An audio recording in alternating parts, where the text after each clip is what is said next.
Hello friends, कैसे हो आप सब। आई होप आप सब बहुत अच्छे होंगे। आज की वीडियो में आप सबका स्वागत है। फ्रेंड्स, इस वीडियो में हम इकोनॉमिक्स के नेक्स्ट के टॉपिक को डिस्कस करते हुए चल रहे हैं। लास्ट वीडियो में हमने objective of firm and demand function को डिस्कस किया था। यहाँ डिमांड फंक्शन की रिमेनिंग कंसेप्ट्स को हम डिस्कस करेंगे। चलिए स्टार्ट करते हैं। फ्रेंड्स, मैंने यहाँ पे थोड़ा सा पैटर्न चेंज किया है। पहले हम कंसेप्ट को डिस्कस करेंगे और फिर इनसे रिलेटेड क्वेश्चंस को इसी वीडियो में आगे डिस्कस करेंगे, ठीक है। फर्स्ट क्या है, determinants of demand for a product. Determinant क्या होता है, ये वो फैक्टर होते हैं जो डिमांड को अफेक्ट करते हैं। इनकी वजह से डिमांड बढ़ती है या घटती है। वे कौन कौन से होते हैं? Price of good, income of consumer, price of related good, other factor जैसे कि distribution of income, population growth, taste and preferences of consumer. ये सब क्या है? डिटर्मिनेंट्स ऑफ डिमांड है। वन बाय वन इनको डिस्कस करते हुए चलेंगे। फर्स्ट वन है प्राइस ऑफ कॉमोडिटी। किसी भी कॉमोडिटी का प्राइस उसकी डिमांड को कैसे अफेक्ट करता है? अगर प्राइसेस बढ़ जाते हैं तो उसकी डिमांड को कम कर दिया जाता है। अगर प्राइस कम हो जाते हैं तो डिमांड को बढ़ा दिया जाता है। मींस प्राइस एंड डिमांड में इनवर्स रिलेशनशिप रहता है। प्राइस होता है इंडिपेंडेंट फैक्टर एंड डिमांड होता है डिपेंडेंट फैक्टर, ठीक है। आगे देख लेते हैं price of related commodities. Price of related commodities में हम टू कॉमोडिटीज को एक साथ डिस्कस करते हैं। उनको हम टू टाइप से डिस्कस करते हैं। एक आती है कॉम्प्लीमेंट्री गुड्स, एक आती है सब्सिट्यूट गुड्स। इनको हम क्रॉस डिमांड भी बोलते हैं क्योंकि यहाँ पर एक गुड के प्राइस सेकंड की डिमांड को अफेक्ट करता है। कॉम्प्लीमेंट्री गुड्स वे गुड्स होती हैं जिनको आप एक साथ यूज करते हो, जैसे कि पेन एंड इंक है, वॉच एंड उसमें डलने वाले सेल हैं। इनमें इनवर्स और नेगेटिव रिलेशनशिप रहता है। इनवर्स एंड नेगेटिव रिलेशनशिप कैसे रहता है कि अगर पेन के प्राइजेस को बढ़ा दिया जाता है तो डिमांड, इंक की डिमांड कम हो जाएगी। कैसे हो जाएगी? देखिए, अगर पेन के प्राइसेस बढ़ गए हैं तो पेन की डिमांड नहीं की जाएगी। अगर पेन की डिमांड नहीं की जाएगी तो उसमें डलने वाली इंक की डिमांड भी नहीं होगी। तो पेन के प्राइस बढ़े बट डिमांड किसकी कम हो गई? इंक की कम हो गई। तो इसका मतलब यहाँ नेगेटिव रिलेशनशिप हो गया, ठीक है। तो इसका मतलब कॉम्प्लीमेंट्री गुड्स में इनवर्स रिलेशनशिप रहता है, ओके। उसके आगे है कंपीटिंग गुड्स या जिसको हम बोलते हैं सब्सिट्यूट गुड्स। ये वो गुड्स होती हैं जो आप एक की जगह दूसरे का यूज कर सकते हो, जैसे टी एंड कॉफी है, ग्लूकोज एंड लेमन वाटर है। मैंने यहाँ example glucose and lemon water का लिया है। इनमें डायरेक्ट एंड पॉजिटिव रिलेशनशिप होता है। कैसे? देखिए, यहाँ पे एक गुड की प्राइस को देखना है और सेकंड की डिमांड को देखना है।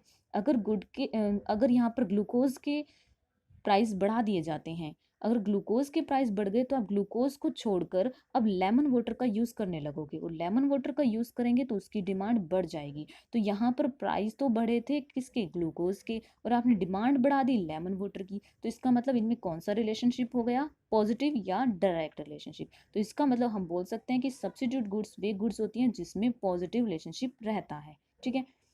इसको याद कैसे कर सकते हैं? कॉम्प्लीमेंट्री गुड्स में आता है कम। कम का मतलब हम यहाँ पे प्लस से लेते हैं, लेकिन अब हमें यहाँ पे ये याद रखना है कि जो कॉम्प्लीमेंट्री एंड सब्स्टिट्यूट गुड्स हैं जिनको हम उनके नेम से लर्न करने वाले हैं, ये एक तरह से आप ट्रिक की तरह ही लेकर के चलिए, ठीक है।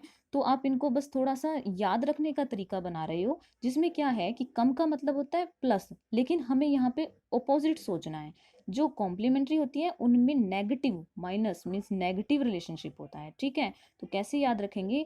कम का मतलब होता है प्लस, बट हमें यहाँ पे अपोजिट सोचना है तो यहाँ आएगा नेगेटिव रिलेशन। उसी तरह सब्सिट्यूट, सब का मतलब होता है सब्ट्रैक्शन, लेकिन हमें यहाँ पे अपोजिट सोचना है तो इसका मतलब सब्सिट्यूट गुड्स में कैसा होगा? Positive relationship. ये बस थोड़ा सा याद रखने का तरीका है। अदरवाइज आपको यूं ही अगर ये लर्न हो जाते हैं तो बेस्ट है, आप इनको समझ कर लर्न रखिए, ठीक है। उसके आगे है इनकम ऑफ कंज्यूमर। किस तरह से कंज्यूमर की इनकम उसके डिमांड को अफेक्ट करती है, वो हम यहाँ पर पढ़ने वाले हैं। इसके लिए हमने गुड्स को 4 टाइप्स में डिवाइड किया है। एक आती है एसेंशियल कंज्यूमर गुड्स, फिर आती है इंफीरियर गुड्स, फिर आती है normal goods and luxury goods. यहाँ पर नॉर्मल गुड्स वो गुड्स होती हैं जो कंज्यूमर की इनकम के बढ़ने के साथ साथ जिनके लिए डिमांड भी बढ़ा दी जाती है। नॉर्मल गुड्स क्या होती हैं? जैसे कि क्लोथ्स हैं, शूज़ है, फर्नीचर है, टीवी है, ये नॉर्मल गुड्स में आती हैं। अगर कंज्यूमर की इनकम बढ़ती है तो इनकी डिमांड को भी बढ़ा दिया जाता है, ठीक है। तो इसका मतलब कंज्यूमर की इनकम और उसकी डिमांड में पॉजिटिव रिलेशनशिप रहता है। अगर आपसे पूछा जाता है कि नॉर्मल गुड्स के अंडर इनकम एंड उसकी डिमांड में कैसा रिलेशनशिप रहता है, तो हम बोलेंगे कि डायरेक्ट या पॉजिटिव रिलेशनशिप रहता है, ओके। उसके बाद आती है इसका डायग्राम, उसको देख लेते हैं। डायग्राम में क्या है? ओ एक्स एक्सिस पर क्वांटिटी डिमांडेड को लिया गया है, ओ वाई एक्सिस पर इनकम को लिया गया है।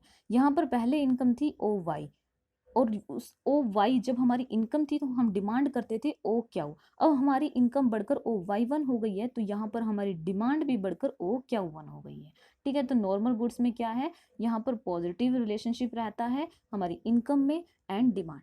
ओके, उसके बाद आता है essential consumer goods. Essential consumer goods क्या होती हैं, जिनको हर पर्सन यूज करता है, चाहे वो रिच पीपल है चाहे वो पुअर पीपल है, कैसे भी हो हर पर्सन इनको सोसाइटी में यूज करता है। ठीक है, तो ये वो एसेंशियल गुड्स होती हैं जिनके बिना आप रह नहीं सकते, जिसको कंज्यूम करना ज़रूरी होता है। जैसे कि नॉर्मली हम देखते हैं शुगर है, सोल्ट है, या फिर फ्यूल है, कुकिंग ऑयल है, तो ये वो गुड्स हैं जिनके बिना आप रह नहीं सकते हैं। ठीक है, इसमें क्या होता है, जैसे जैसे इनकम बढ़ती है कुछ एक लिमिट तक आप इनकी डिमांड को बढ़ाते हो, बट उसके बाद आप अपनी डिमांड को कांस्टेंट कर देते हो, रोक देते हो, आप इसकी डिमांड को अनलिमिटेड लेकर के नहीं जाते हो।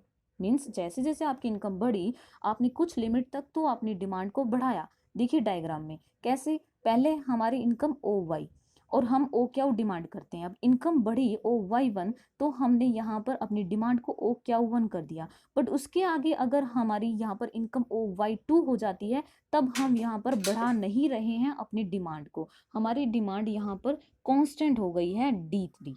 ठीक है, तो इसका मतलब इसको क्या बोल सकते हैं, these goods are consumed by all individuals in a society, the quantity demanded for basic और essential consumer goods increases with increase in the income of a consumer but up to a fixed limit। एक fixed limit तक ही बढ़ सकती है, उसके बाद constant हो जाती है। क्लियर।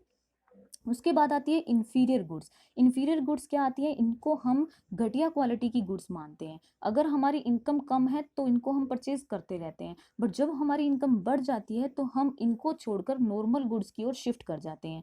हम नॉर्मल लाइफ में नहीं चाहेंगे कि हम घटिया घटिया क्वालिटी की चीज़ों को यूज़ करें। अब हमारे पास अगर इनकम ज़्यादा आ गई है तो हम उसकी जगह बेटर अच्छी गुड्स को परचेज कर सकते हैं, तो यहाँ से हम अच्छी गुड्स की ओर शिफ्ट कर जाते हैं। जैसे कि यहाँ पे एग्जांपल लिया है बाजरा एंड वीट का। बाजरा को घटिया क्वालिटी का फूड माना जाता है। इसमें क्या होता है, पहले हमारी इनकम कम थी तो हम बाजरा को यूज कर रहे थे, अब हमारी इनकम बढ़ गई है तो हम इसको छोड़ करके वीट की ओर शिफ्ट कर जाते हैं। ठीक है, तो ये कि पहले हमारी इनकम थी ओ वाई, तब हमारी डिमांड थी ओ क्यू। अब हमारी यहाँ पर इनकम बढ़ी तो हमने यहाँ पे हमारी डिमांड को कम कर दिया, तो इसका मतलब इन्फीरियर गुड्स के लिए इनकम में एंड डिमांड में नेगेटिव रिलेशनशिप रहता है। क्लियर। आगे देख लेते हैं लग्जरी गुड्स। लग्जरी गुड्स क्या होती हैं, जो हमें लगता है जिनसे को परचेज करने से हमारी वैल्यू बढ़ती है, हमारी रिस्पेक्ट बढ़ती है, और अगर हमारी इनकम बढ़ती है तो हम इनकी डिमांड को भी बढ़ाते चले जाते हैं। जैसे लग्जरी कार हो गई, ज्वेलरी हो गई। ठीक है, तो ये आती है हमारी प्रेस्टीज गुड्स भी बोलते हैं इनको, और लग्जरी गुड्स भी बोलते हैं।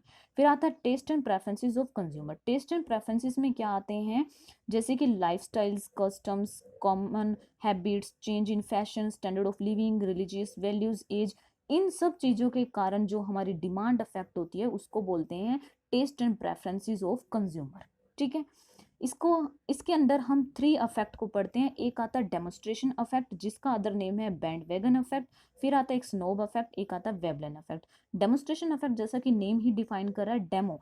मान लीजिए एग्जांपल से समझते हैं, आपका कोई पड़ोसी है और वो कोई भी चीज़ लेकर के आया है, जिसको देख करके आपको लगता है कि अगर ये चीज़ इसके पास है तो मेरे पास भी होनी चाहिए। आप उसके पास देख करके उस गुड की डिमांड कर देते हो, चाहे आपको नीड थी या नहीं थी, प्राइजेस ज़्यादा थे कम थे, उससे आपको कोई फर्क नहीं पड़ता। अगर वो उसके पास है तो आपके पास भी होनी चाहिए, बस इतना ही मतलब आता है यहाँ पर। तो इसको बोलते हैं डेमोस्ट्रेशन अफेक्ट। मीन्स उसने डेमो किया, आपको दिखाई, आपको उसको देखकर आप पर अफेक्ट पड़ गया और आपने उसकी डिमांड कर ली। इसको बोलते हैं डेमोस्ट्रेशन अफेक्ट, अदर नेम है बैंड वैगन अफेक्ट। ठीक है, फिर आता है स्नोब इफेक्ट। वो बिल्कुल इसका अपोजिट होता है। क्या होता है, अगर कोई गुड अगर आपके पड़ोसी के पास है, अगर आप देखते हो तो आपको लगता है कि ये तो सबके पास है, अब ये कॉमन हो गई है तो अब आपको नहीं चाहिए, आपको तो कुछ यूनिक ही चाहिए, तो आप पड़ोसी के पास होने की वजह से उसकी डिमांड को नहीं करते हो, कैंसिल कर देते हो अपनी डिमांड को। वो आता है स्नोब इफेक्ट। ठीक है, उसके बाद आता है वेबलन इफेक्ट। इसको हम पहले भी डिस्कस कर चुके हैं। ये आती हैं आपकी प्रेस्टीज गुड्स होती हैं, या फिर इनको हम बोलते हैं कि जो रिच पीपल इनको कंज्यूम करते हैं, उन्हें लगता है कि अगर प्राइजेस ज़्यादा हैं इन गुड्स के तो इसका मतलब ये आपकी रिस्पेक्ट को, आपकी वैल्यू को बढ़ा रही हैं, तो आप उनको परचेज करते हो। अगर उनकी प्राइस कम होते हैं तो आप उनको परचेज नहीं करते हो। ठीक है, आगे देख लेते हैं। आगे है कंज्यूमर की एक्सपेक्टेशंस। एक्सपेक्टेशंस का मतलब ये होता है कि कंज्यूमर को अगर लगता है इन फ्यूचर किसी भी कमोडिटी के प्राइस बढ़ने वाले हैं, तो वो अभी से उसकी डिमांड को बढ़ा देता है, चाहे प्रेजेंट में उसकी प्राइस ज़्यादा ही क्यों ना हो। ठीक है। और अगर उसे लगता है कि इन फ्यूचर प्राइसेस कम होंगे तो वो अभी से डिमांड को कम कर देता है, चाहे प्रेजेंट में प्राइस कम ही क्यों ना चल रही हो, ठीक है। तो इसको बोलते हैं कंज्यूमर की एक्सपेक्टेशंस फ्यूचर को लेकर।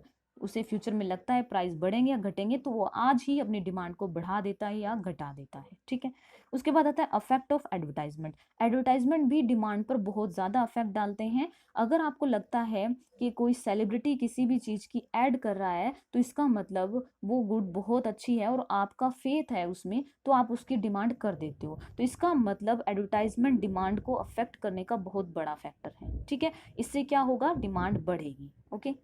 फिर आता है distribution of income in society. अगर सोसाइटी में इनकम का डिस्ट्रीब्यूशन इनइक्वल है, मतलब ये अनइक्वल है, तो इसका अनइक्वल कैसे होगा, जैसे कि अगर वहाँ पर गरीब जो लोग हैं वो ज़्यादा गरीब हैं, अमीर है वो ज़्यादा अमीर है, तो वहाँ डिमांड नहीं होगी गुड्स की, ठीक है। और अगर इक्वली डिस्ट्रीब्यूट है, इनकम अगर इक्वली डिस्ट्रीब्यूटेड है तो क्या होगा, डिमांड भी ज़्यादा होगी, ऐसा माना जाता है, ठीक है।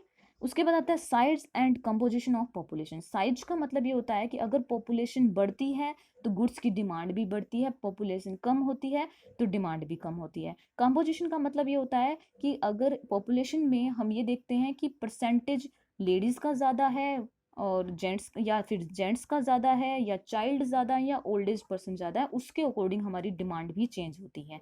अगर लेडीज़ ज़्यादा होंगी पॉपुलेशन में तो जो लेडीज़ कंज्यूम करती है गुड्स उनकी डिमांड ज़्यादा होगी। अगर ओल्ड एज पर्सन है तो हम मान लेते हैं कि जैसे उनके चश्मे हो गए या फिर रिलीजियस बुक्स हो गई जैसे गीता रामायण, इनकी डिमांड ज़्यादा होगी। तो ये कंपोजिशन ऑफ पॉपुलेशन से भी अफेक्ट होती है। फिर आता है क्लाइमेट चेंजेस। अब क्लाइमेट कंडीशंस क्या होती हैं, क्लाइमेट चेंज होता है, जैसे कि अगर हम गर्मियों की बात करें तो आइसक्रीम हो गया, कोल्ड ड्रिंक्स हो गए, तो उनकी डिमांड ज़्यादा हो जाती है। सर्दियों में टी की डिमांड ज़्यादा होती है, या फिर हम कह लेते हैं कि वुलन क्लोथ्स की डिमांड ज़्यादा होती है। तो क्लाइमेट भी चेंज करता है। अगर रेनी सीजन चल रहा है तो रेन कोट की एंड अम्ब्रेला की डिमांड ज़्यादा हो जाएगी, ठीक है। अब यहाँ पर हमने डिटर्मिनेंट ऑफ डिमांड कंप्लीट कर लिए हैं। अब हम पढ़ने वाले हैं change in quantity demanded and change in demand. यहाँ हम क्वांटिटी डिमांडेड को पहले डिस्कस कर चुके हैं और चेंज इन डिमांड को भी हम पहले डिस्कस कर चुके हैं।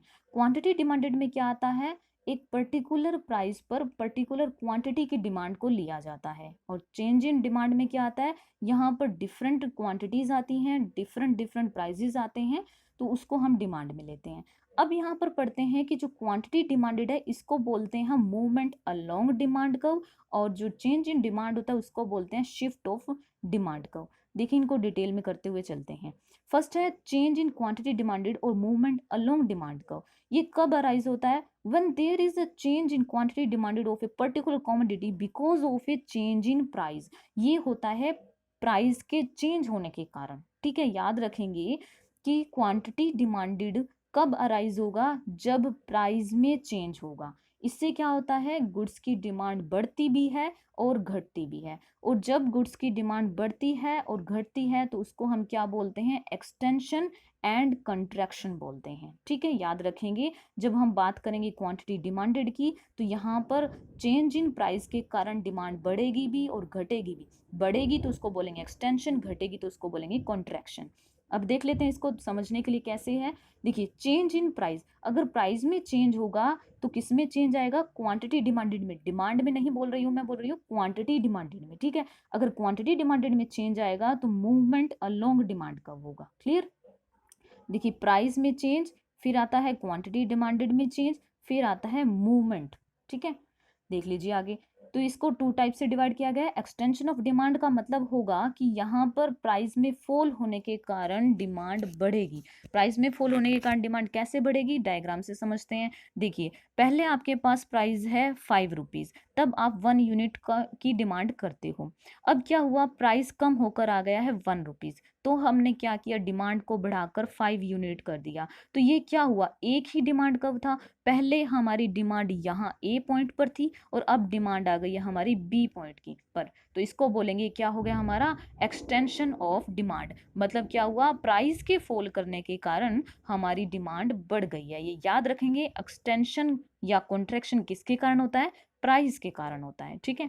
नेक्स्ट वन दिया है कॉन्ट्रैक्शन। कॉन्ट्रैक्शन में क्या होगा, हमारे प्राइसेस बढ़ेंगे तो यहाँ डिमांड को कम कर दिया जाएगा। पहले क्या है, हमारे पास प्राइस है 1 रुपीज़, तो हम यहाँ डिमांड करते हैं 5 यूनिट की। तो अब यहाँ पे प्राइस अगर बढ़ गए हैं तो हमने डिमांड को कम कर दिया, और डिमांड पहले जो बी पॉइंट पर थी अब वो आ गई है ए पॉइंट पर, तो इसको बोलेंगे कॉन्ट्रैक्शन ऑफ डिमांड। ये भी किस कारण होता है, प्राइस के कारण होता है। ठीक है, आगे देख लेते हैं। आगे आता है चेंज इन डिमांड और शिफ्ट इन डिमांड कर्व। जब भी हम बात करेंगे चेंज इन डिमांड की तो हम बात करेंगे डिमांड कर्व में शिफ्ट होने की। शिफ्ट का मतलब है वो अपनी जगह से या तो आगे चला जाएगा या फिर वो पीछे चला जाएगा।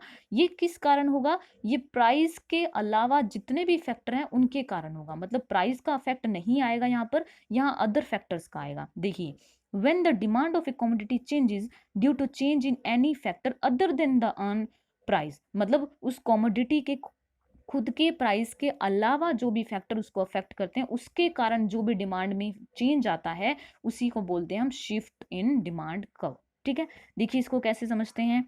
इनकम, टेस्ट या फिर पॉपुलेशन साइज या प्रेफरेंसेस, इनके कारण जो भी चेंज आएगा डिमांड में उसको बोलेंगे चेंज इन डिमांड, और चेंज इन डिमांड के कारण हो जाएगा शिफ्ट इन डिमांड कर्व। ठीक है, अदर फैक्टर जिसके कारण डिमांड में चेंज और जिसके कारण क्या हुआ, शिफ्ट। ओके, देखिए कैसे, जब भी ऐसा होगा तो इससे भी हमारी डिमांड या तो बढ़ेगी या घटेगी। अगर डिमांड बढ़ती है तो उसको यहाँ पर बोला जाता है इंक्रीज इन डिमांड, और घटती है तो उसको बोला जाता है डिक्रीज इन डिमांड। इसमें भी क्या होगा, इंक्रीज इन डिमांड में क्या होगा, यहाँ जो हमारा डिमांड कर्व है वो आउटवर्ड या फिर उसको बोलेंगे राइटवर्ड शिफ्ट हो जाएगा। ये किस कारण होगा, जब हमारे प्राइसेस कम होंगे तो यहाँ पर डिमांड बढ़ेगी, उसी को बोलते हैं इंक्रीज इन डिमांड। ठीक है, इसको दो तरह से समझा जाता है। एक बोला जाता है कि सेम प्राइस रहेंगे बट डिमांड बढ़ जाएगी, या फिर बोला जाता है कि प्राइस बढ़ गई लेकिन डिमांड सेम है। देखिए कैसे, इस डायग्राम में पहले हम देखते हैं इस ई पॉइंट को। यहाँ पर क्या है, 3 रुपीज़ है हमारे पास प्राइस और क्वांटिटी की जा रही है 3 यूनिट की। तो अब क्या होता है, फर्स्ट वन को डिस्कस करते हैं जिसमें क्या है, सेम प्राइस। देखिए प्राइस तो हमारा इतना ही है लेकिन हमने हमारी डिमांड को 3 से 4 कर दिया। अगर 3 से 4 किया तो हम ई पॉइंट से एफ पॉइंट की ओर शिफ्ट कर गए हैं, तो इससे हमारा क्या हुआ, जो ये डिमांड कर्व है हमारा न्यू बन गया।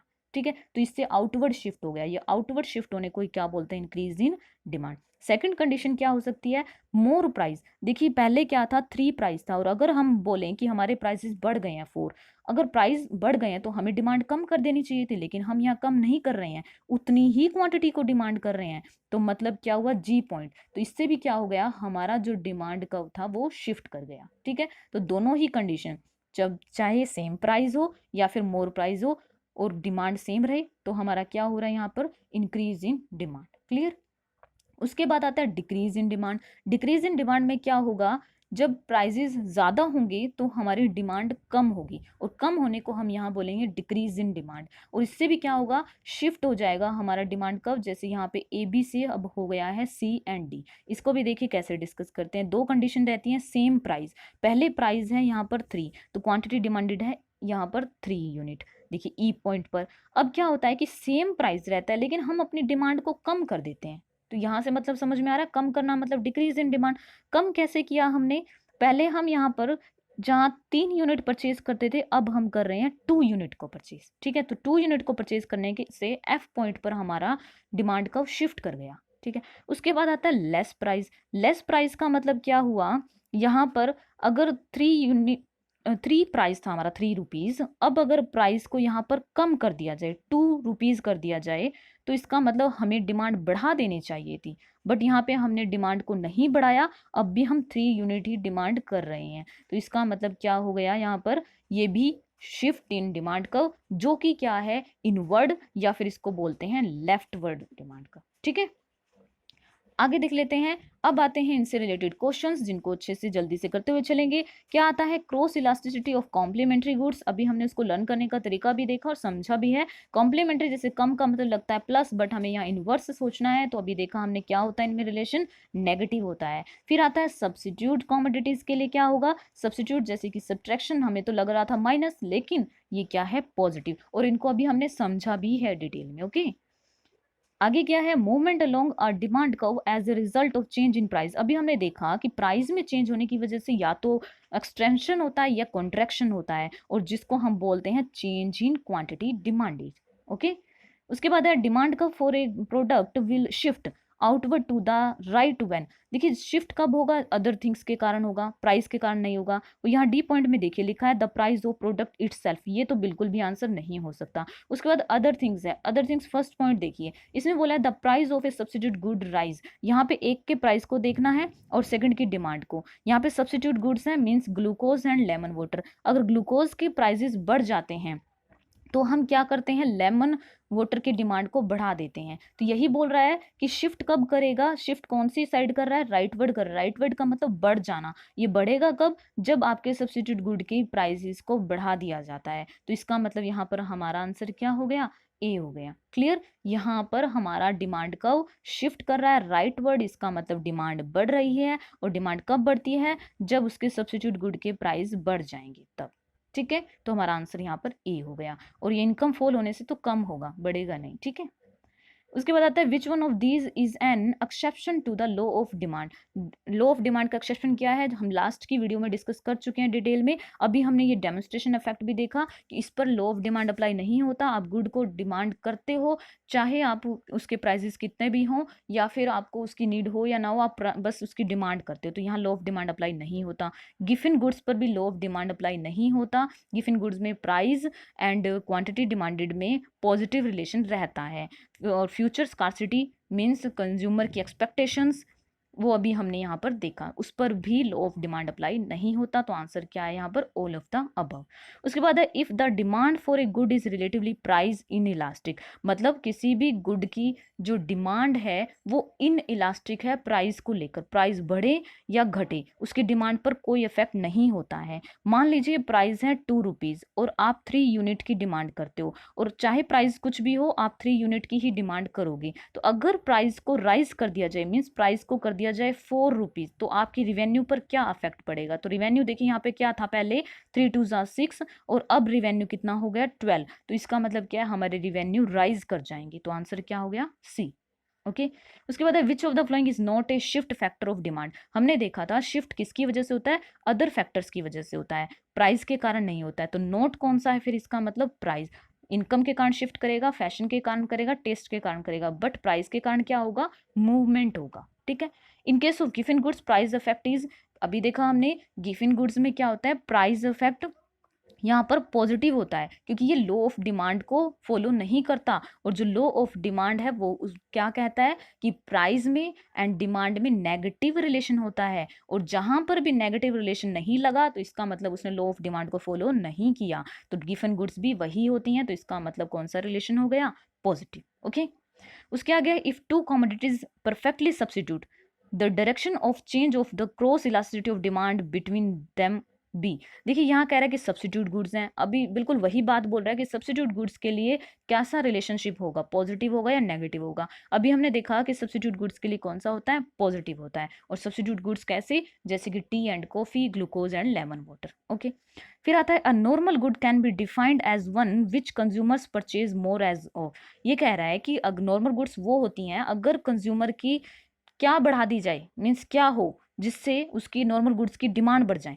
तो नॉर्मल गुड्स की डिमांड, अभी हमने देखा कि इनकम अगर इंक्रीज हो जाए तो नॉर्मल गुड्स की डिमांड भी इंक्रीज हो जाती है, वो परचेज मोर करने लगता है। ठीक है फ्रेंड्स, आज के लिए ही इतना ही। आई होप ये वीडियो आपको अच्छी लगी होगी। अगर अच्छी लगती है तो please like, comment and share ज़रूर करिए। Thank you friends, thanks for being here, thank you all.